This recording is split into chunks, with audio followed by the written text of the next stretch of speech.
Está começando pela TV Novo Tempo mais um programa Evidências, sempre em busca de fatos que comprovem a veracidade histórica da Bíblia Sagrada. No programa anterior, iniciamos uma jornada pela história do Egito Antigo. Ali vimos como nasceu o reino dos faraós, os problemas em relação à sua cronologia, as divisões da história egípcia e como se dava a sua geografia situada em pleno deserto na região do Saara.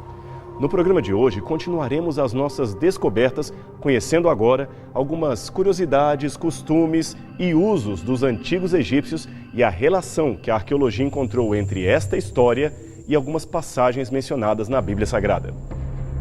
No programa anterior, mencionamos vários reis do Egito e, como você sabe, eles são comumente conhecidos pelo nome de faraós. Mas de onde vem esse título? Curiosamente, os próprios egípcios quase não chamavam seu rei de faraó. Esse apelido mais generalizado advém do contato que os historiadores tiveram com a literatura posterior, mas principalmente por causa da Bíblia, que se refere assim ao rei do Egito em várias passagens, especialmente do Gênesis e do Êxodo.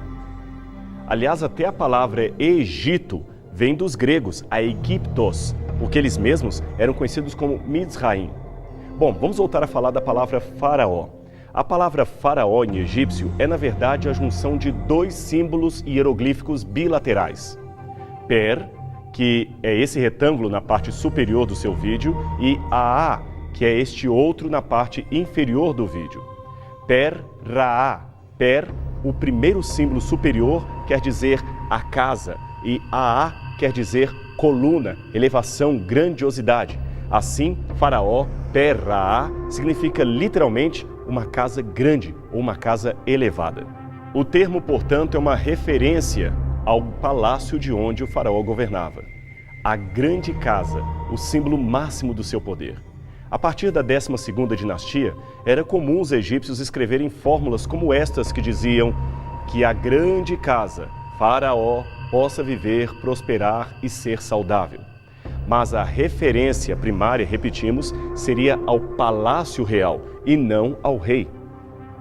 Somente numas poucas vezes a partir da 18ª dinastia é que encontramos faraó aplicado tanto à casa quanto ao rei, desta vez como um título de reverência, para não mencionar diretamente a sua pessoa. Fora isto, é claro, os textos bíblicos seriam a mais antiga denominação que temos do faraó do Egito, referindo-se a si mesmo como faraó.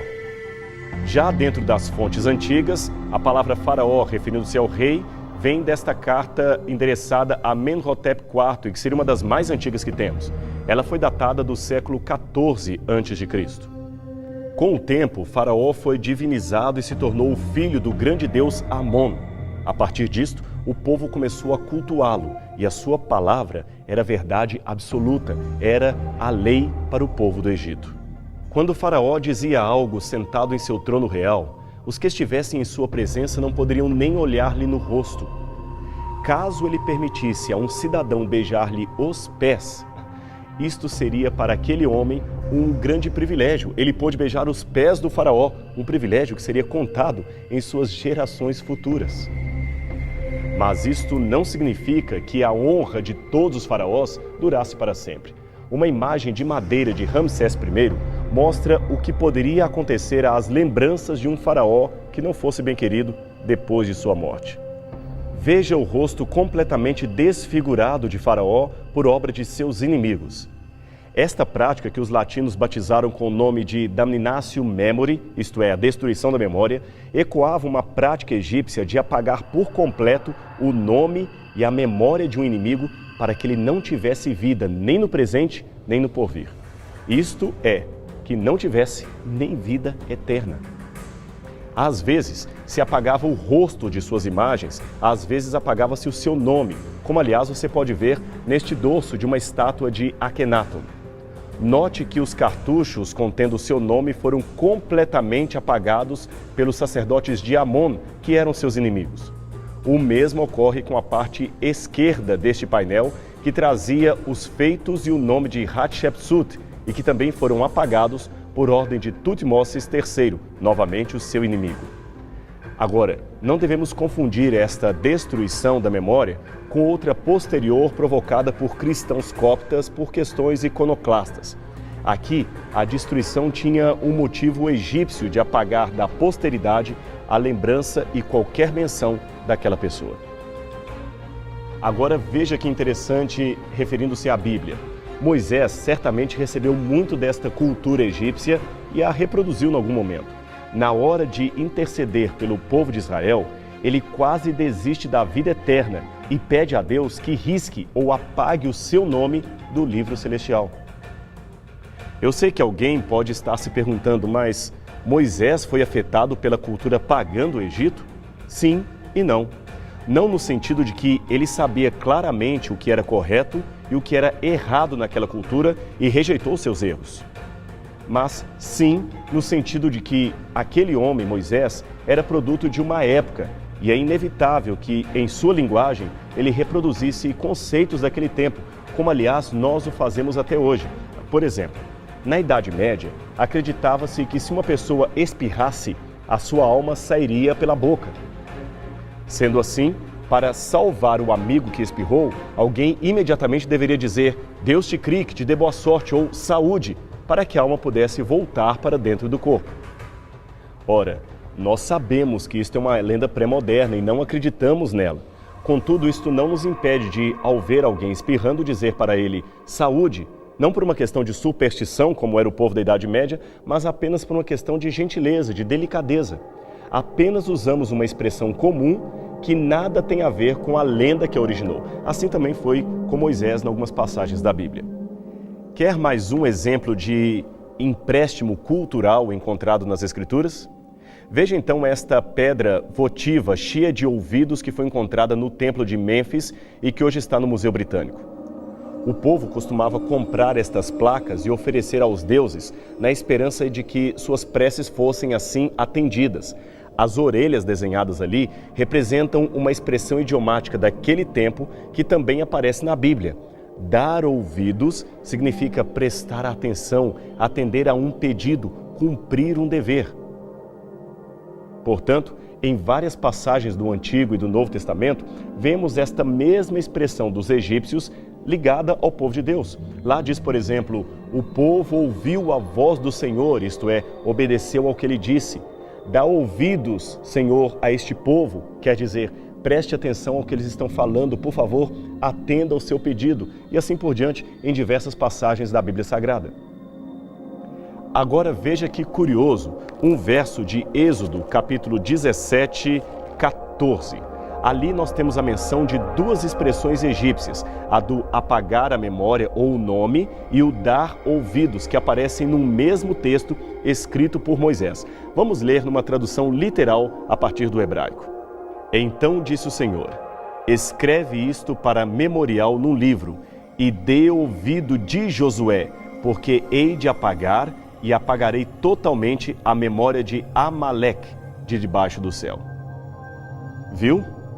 Dê ouvidos de Josué. Pode parecer estranho em português, mas em hebraico significa preste atenção neste moço chamado Josué. E a outra expressão, eu apagarei a memória de Amaleque, não quer dizer eu lhe darei amnésia, e sim eu o destruirei para sempre. Expressões egípcias encontradas na Bíblia Sagrada. Estudar a Bíblia à luz destes conceitos e contextos históricos ilumina bastante a sua compreensão, não é mesmo? Agora, algumas informações, curiosidades e situações pitorescas dos antigos egípcios, a começar pelas crianças.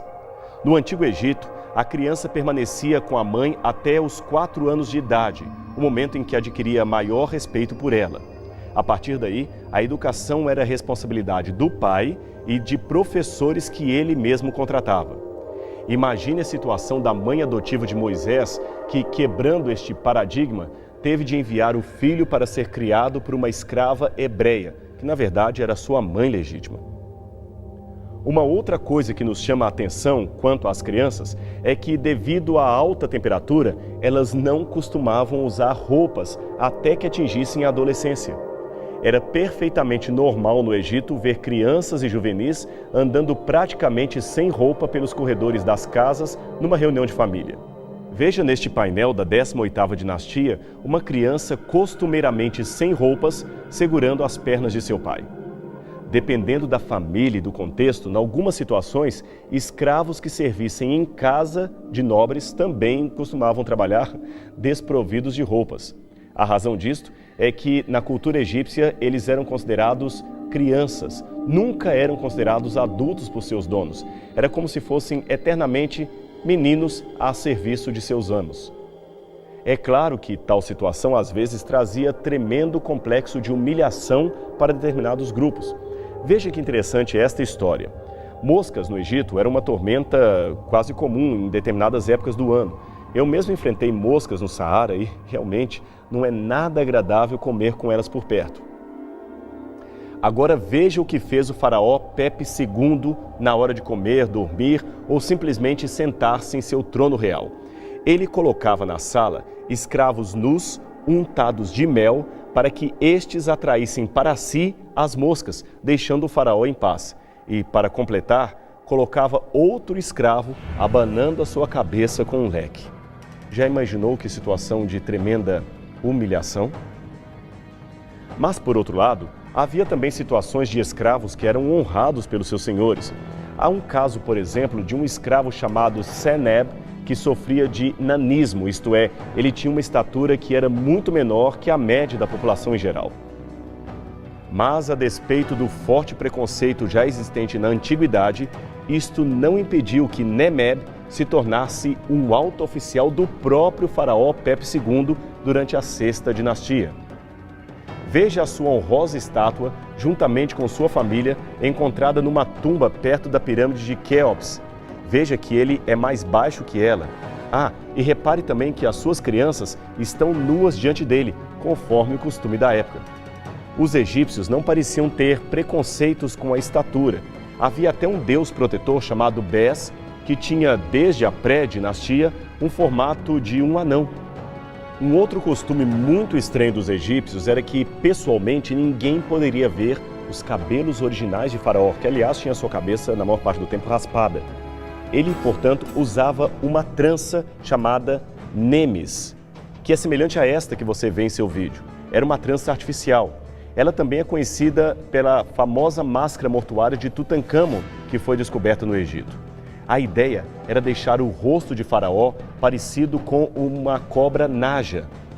Agora, a verdadeira razão para esconder os cabelos originais de Faraó ou deixá-los raspados era bem menos nobre. Sabe qual seria a verdade a respeito disso? Piolhos. Isto mesmo, o Egito tinha muito problema com piolhos, tanto que uma das pragas enviadas por Deus foi justamente uma proliferação deste complicado inseto. O jeito, então, era ficar careca, como, aliás, fez essa sacerdotisa retratada numa tumba de Senefer. Outra possibilidade seria usar uma peruca, como vemos neste busto da 18ª dinastia. Pessoas ricas sempre usavam as requintadas perucas ou, senão, pelo menos toucas bem ornamentadas, como esta que vemos neste painel de Tutancâmon e a sua esposa, Akhesenamun. Salões especializados já existiam no Antigo Egito para cuidar dos cabelos das damas da sociedade. Os mais pobres, é claro, não tinham todo esse recurso para cabelos e perucas artificiais. Então, às vezes, o que eles faziam? Amarravam os cabelos com um rabo de porco. Já as crianças tinham a cabeça sempre raspada, como já dissemos, por causa dos piolhos, e não costumavam usar peruca, a não ser uma pequena trança artificial, conforme vemos nesta estatueta do período do Novo Reino. E o curioso é que, a despeito das dificuldades com piolhos e outras coisas, nem todos raspavam a cabeça. Veja estas múmias de Amose Meriat, princesa de Tebas, e esta outra do oásis de Daquelet. Veja como os cabelos eram bem trabalhados. Realmente há muita coisa curiosa e interessante sobre o Egito, e nós ficaríamos muitos programas aqui só contando sobre elas.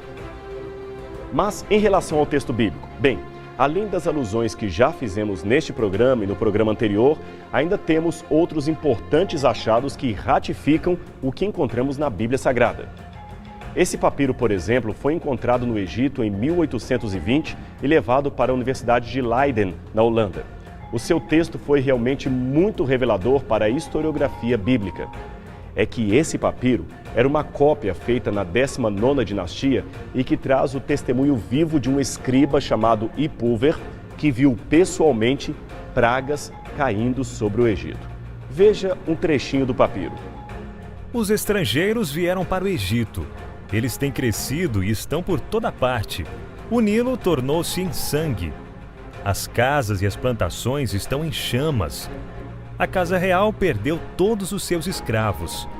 Os mortos estão sendo sepultados pelo rio. Os pobres estão se tornando os donos de tudo. Os primogênitos dos nobres estão morrendo inesperadamente. O nosso ouro está no pescoço dos escravos. O povo do oásis está indo embora e levando as provisões para o seu festival religioso. Embora ainda exista um debate acerca de quando ocorreram as pragas mencionadas no papiro de Púver, uma coisa é certa. Essas palavras são muito parecidas com as pragas descritas em Êxodo, capítulo 7, versos 14 a 24, especialmente a primeira e a última. A referência aos escravos que agora se vão e ainda levam consigo algumas riquezas parece ecoar o testemunho bíblico de que os hebreus foram e pediram aos egípcios objetos de prata e de ouro, de modo que estes lhe davam o que pediam, e despojaram os egípcios. Êxodo capítulo 12, versos 35 e 36. Antes do papiro de Ipúver, os críticos da Bíblia diziam que as pragas mencionadas no livro sagrado eram apenas mito e nada mais. Hoje, porém, foram obrigados a corrigir as suas conclusões, mas, infelizmente, ainda permanecem céticos. Eles agora não dizem mais que as pragas são um mito. Eles admitem que as pragas ocorreram, mas que não foram obra de Deus. Foram apenas problemas ecológicos causados por uma erupção vulcânica ou outros eventos da natureza. Insistem em negar a realidade. Deixe-me falar uma coisa para você. Na verdade, esta insistência de alguns em negar a Bíblia, mesmo diante de evidências tão claras a favor da historicidade desse livro, chega a ser, em alguns casos, impressionante. Outro achado muito importante para a história da Bíblia foi a estela comemorativa do faraó Merneptah. Exposta hoje no Museu do Cairo, esta pedra traz o relato das vitórias do faraó Merneptah, que governou o Egito no século 13 a.C. O seu texto diz: Hati, o Império Hitita, está em paz. Canaã foi completamente livre de toda maldade. Askelon foi conquistada. Gezer foi capturada. E Enoam já não existe. E Israel foi destruído. Sua descendência desapareceu. É claro que essa é a visão egípcia do conflito, tanto que Israel não acabou, existe até os dias de hoje. Mas o que nos interessa agora não é bem isto. O que nos interessa de perto, neste caso, é a data dessa pedra e o que os críticos costumavam dizer até que seu conteúdo foi finalmente revelado. É que muitos críticos insistem ainda em dizer que a história do Êxodo é mentirosa e que Israel não existia como nação na época mais antiga. Apenas de 1100 a.C. para cá é que os primeiros agricultores, que muito tempo depois virariam Israel, começaram a aparecer em Canaã. Esta é a opinião dos críticos. Antes disto, eles diziam, não havia Israel. Logo, a história do povo hebreu migrando pelo deserto em direção a Canaã, por volta de 1400 a.C., não poderia ser verdadeira. Mas como você pôde ver em tradução de parte do texto, a pedra de Merneptah mostra claramente Israel entre os inimigos do Egito. Este é o hieroglífico de pedra que os especialistas traduziram como Israel. O texto, datado de 1209 a.C., é bem anterior ao período que os críticos disseram que os primeiros hebreus começaram a migrar para Canaã. Ele é uma fonte extra-bíblica que afirma a existência do povo de Israel antes do tempo proposto pelos críticos e ajuda a confirmar a historicidade das Escrituras. Em 1969, arqueólogos israelenses encontraram em Shikmona, perto de Haifa, um interessante escaravelho egípcio. Os escaravelhos, ou besouros egípcios, eram objetos de pedra como este que tenho aqui em minha mão e que serviam como selos, amuletos de boa sorte. Geralmente eles tinham na base inscrições de boa sorte ou o nome do proprietário. No caso do escaravelho de Shikmona, vemos a inscrição egípcia que diz pertencente a Jacob ou Jacó. Este era apenas um dentre muitos outros escaravelhos com o mesmo nome de um líder tribal chamado Jacó, que teria vivido por volta de 1700 a.C. Outros escaravelhos como este foram encontrados também no Egito. Aliás, os de lá são ainda mais interessantes, pois trazem o nome de Jacó e também trazem o nome de El. El, só para lembrar, é o nome de Deus para os hebreus, o que lembra o nome que Jacó, aliás, adquiriu depois da luta com o anjo. Jacó El, soa parecido com Israel. E é importante dizer que este nome, Jacó, não era comum no Antigo Egito, nem entre os cananeus ou fenícios daquele tempo. Isto diminui a possibilidade de coincidência ou de ser uma outra pessoa qualquer com o nome de Jacó que não aquele mencionado na Bíblia. No caso do Egito, este nome só aparece nesses escaravelhos e em nenhum outro lugar ou monumento. Juntos, esses escaravelhos ajudaram os acadêmicos a levantar a seguinte hipótese: alguém chamado Jacó foi príncipe em Canaã e em algum momento teve os seus descendentes migrando para o Egito e se estabelecendo ali. Posteriormente, ele mesmo, ou alguém com o mesmo nome, também desceu para o Egito e ficou com seus descendentes. Agora, a semelhança dessa hipótese com a história do Gênesis é realmente incrível e a cronologia deste Jacó dos selos egípcios bate com a possível cronologia dos patriarcas da Bíblia. Agora, pasme com isto. Muitos críticos da Bíblia admitem a possibilidade de que o Jacó do Gênesis e o Jacó dos selos sejam a mesma pessoa, mas para não admitir a historicidade da Bíblia, trabalham com a hipótese de que o autor bíblico inspirou-se neste Jacó de verdade para criar um Jacó de mentirinha e estabelecê-lo no livro do Gênesis, por razões, é claro, puramente ideológicas. É uma pena que eles raciocinem assim. Infelizmente, o nosso programa está chegando ao fim e vamos deixar algumas evidências do Egito para a semana que vem. Então não perca outras curiosidades e descobertas egípcias que ajudam a contar um pouquinho a história daquele povo e suas relações com a Bíblia Sagrada. Então não perca semana que vem o nosso próximo programa Evidências com a continuação deste assunto aqui na TV Novo Tempo.